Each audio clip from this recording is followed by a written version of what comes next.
Good morning, my dear students, and welcome back to our class on history. In the previous class, I had explained to you the rise of industrial revolution that happened in the Europe and the reasons and the causes of industrial revolution. I hope you have understood my video. And today we are going to deal with the impact of industrial revolution. And there are four of them, 4 points to be learned under the heading called the impact of industrial revolution. The first point is rise of capitalism. Second, the emergence of new social classes, which means the division of society into two different groups. The emergence of cities and the towns. And the last one, the rise of or the growth of imperialism. So these are the 4 points to be learned. So we begin with the first point, that is rise of capitalism.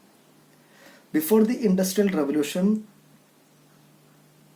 there existed something called feudalism. The feudalism in Europe. But with the emergence of Industrial Revolution, there was a steady decline in the concept of feudalism in Europe. So I have already explained to you what do you mean by the term called Industrial Revolution. So with the emergence of Industrial Revolution, we have a strong decline in feudalism. And what do you mean by the term called capitalism? Capitalism is a system in which the means of production are privately owned. No, it is the government is the owner of the means of production. The means of production are controlled by the private people and operated for profit. Which means the private people are the owners of means of production and their only aim is to attain or get profit. So that's what you mean the term called rise of capitalism. The second point is the rise of new social classes. With the emergence of Industrial Revolution, we have society divided into two. First one is factory owners, second workers. And the factory owners are the people who are the owners of factory, employed the workers, gave wages to the people, and they are known as a capitalists, and they led a life of luxury because they had all the comforts of life. So this is what you mean by the first category, the factory owners or the capitalists who owned the factory, who employed the laborers, the people for work, and who paid them the wages. And what is specialty, they had a very luxurious life.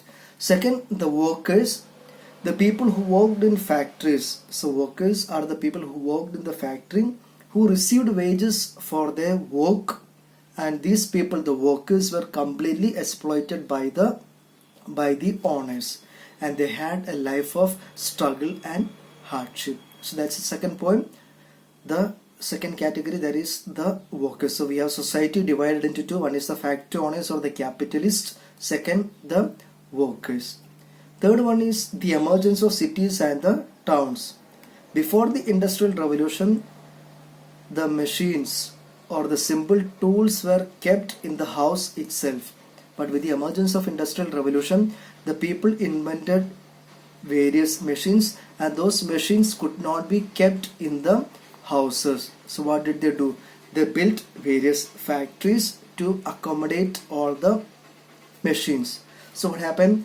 The people living in the villages had to shift to the towns in search of the work. Which means in the villages now there was no work. So what happened? People living in the villages had to shift themselves to the cities because all the factories were built in the cities.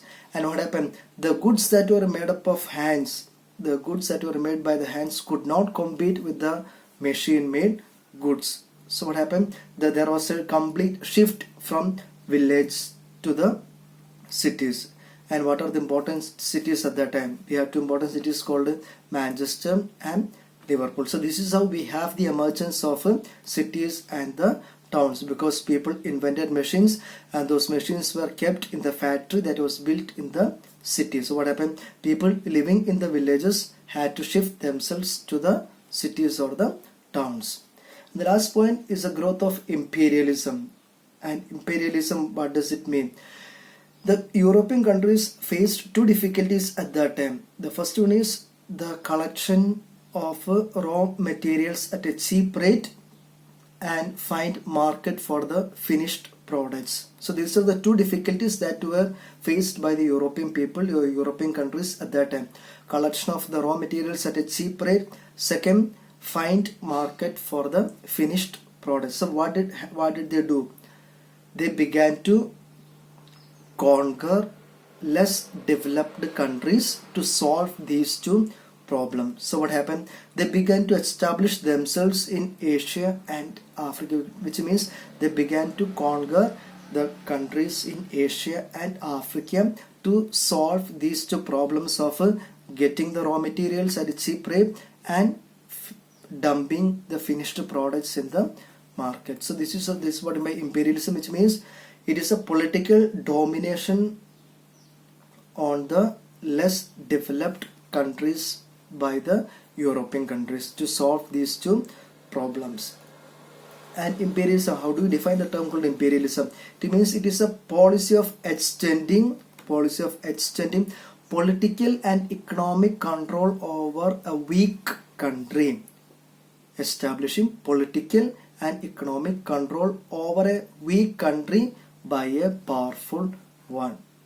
So this is what you mean by the term called imperialism. And what was its aim, or what was the need for this imperialism?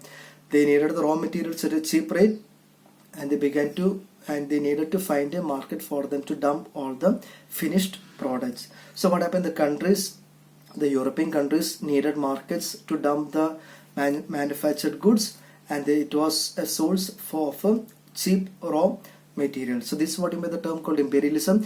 It is the policy of extending political and economic control, politically and economically control over a weak country by a powerful one. And we have got various countries in Asia and Africa. They were very rich in raw materials, in the material resources, but they were militarily very weak. So all these European countries began to come and conquer the countries in Asia and Africa.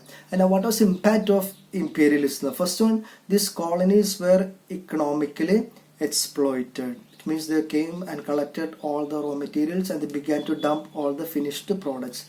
Second, this machine-made goods destroyed all the indigenous textile industry, which means the goods that were the people had collected the raw materials and they began to make the products by using their hands and simple tools. But with the arrival of machine-made goods, what happened? It completely destroyed all the indigenous textile industry, and the colonies became suppliers of raw materials, and the agriculture in Asia and Africa was modified according to the requirement of a imperialist country. Which means if England had a colony in Asia, they will tell the people what is to be planted in a particular, or what type of agriculture has to be done in a particular area. So these are the four things to be kept in mind under the heading called the impact of imperialism. Colonies were economically exploited, machine-made goods destroyed the indigenous textile industry, colonies became suppliers of raw materials, and the imperialist countries decided the way of agriculture or the method of agriculture to be done in a particular place. So, and that's the end of this particular first chapter that you have learned, a period of transition. So we have gone through various things. Just go through those videos and the notes once again and complete the notes. And after this, what you are supposed to do is that you must go through the question answers. I have given all the important points in the PDF. I hope you must have written down. So go through the question answers and try to find out the answers by yourself. And if there is any doubt, you can message me in the group. I hope you have understood my explanation. Go through the videos once again, go through the PDF, and I hope you will be able to understand it. Thank you.